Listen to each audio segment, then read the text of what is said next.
Story time. ایک چھوٹے سے گاؤں میں 5 سال کی ایک لڑکی مارے اپنے دادا اور دادی کے ساتھ رہتی تھی۔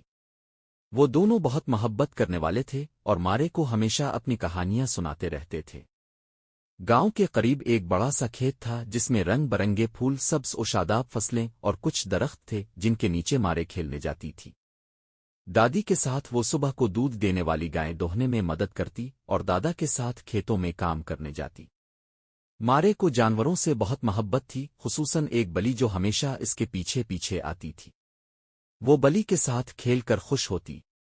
ایک دن مارے نے کھیت میں چھپے ہوئے کچھ چھوٹے خرگوش دیکھے۔ اس نے دادا سے کہا، دادا دیکھو خرگوش۔ دادا نے مسکرا کر کہا، یہ ہمارے کھیت کا حصہ ہیں، یہ یہاں محفوظ ہیں۔ مارے کی زندگی سادہ اور خوشحال تھی اور وہ جانتی تھی کہ اپنے دادا اور دادی کے ساتھ رہ کر وہ دنیا کی سب سے خوش قسمت لڑکی ہے۔ یہاں کی زمین اور جانوروں کی محبت نے اس کا دل خوش کر دیا تھا۔